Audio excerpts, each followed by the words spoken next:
बिस्मिल्लाहिर्रहमानिर्रहीम। मेरे साथ इस वक्त नशिस्त में पाकिस्तान के रूए रवां शख्सियत मोहतरम जनाब अताउल्लाह बंदियालवी साहब।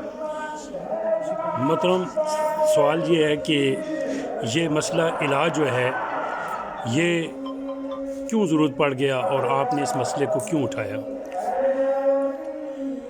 इला का लफ्ज़ चूँकि अरबी ज़बान का लफ्ज़ है और हमारे लोगों में अक्सरियत जो है उन्हें इला के माने और मफ़हूम का क़त्अन इल्म नहीं है।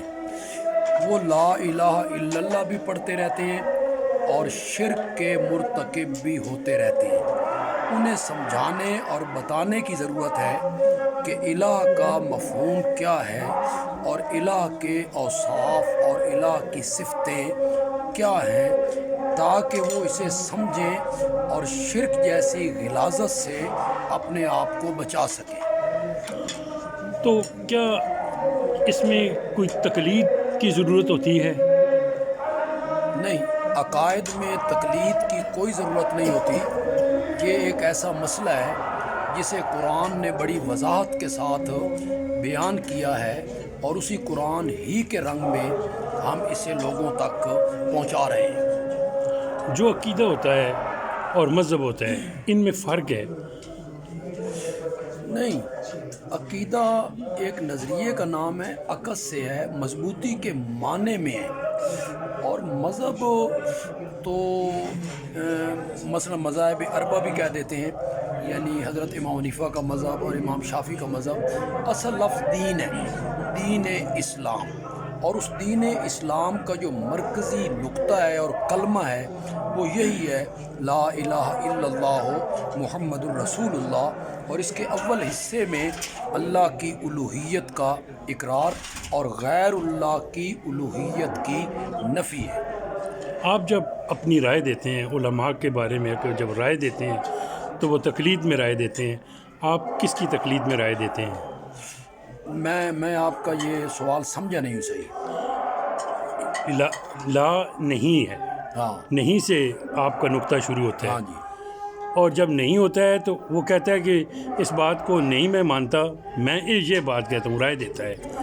तो आप राय में किसकी तकलीद करते हैं? नहीं, इसमें तकलीद की कतन कोई ज़रूरत नहीं है। ये ला जो है, इसके आगे जो इल्ला है, उस इल्ला ने खुद ब खुद इसका इस्तिस्ना कर दिया है कि कोई भी इला नहीं है मगर इस कायनात का इला जो है वो सिर्फ़ और सिर्फ अल्लाह है। इसमें किसी आलिम की तकलीद की कतन कोई ज़रूरत नहीं है। कुरान ने खुद इस मसले को बड़ी वजाहत के साथ बयान किया है। अच्छा, बैत जो है ये क्या बह से निकला है कि किसी की जाके तकलीद कर देना? नहीं, बैत एक अलग चीज़ है, तकलीद एक अलग चीज़ है। बैत तो इस्लाम की भी होती थी और फिर बैत जिहाद के लिए भी होती थी और फिर बैत खिलाफत के लिए भी होती थी। और तकलीद जो है वो फुरूई मसाइल में है, ऐसे मसाइल जिनके बारे में कुरान और सुन्नत की कोई वजाहत मौजूद नहीं है, उस बारे में किसी आलिम की राय को तस्लीम कर लेने का नाम। तो ये निकाह जो है इसे अकीदे के सनफ में लिया जाता है? नहीं, निकाह जो है ये एक फुरूई मसला है ये अकदी, यानी उस निकाह को अकद कह देते हैं कि दो अफराद के दरमियान, मियाँ बीवी के दरमियान एक गिरा पड़ रही है, मजबूती की एक ताल्लुक़ पैदा हो रहा है।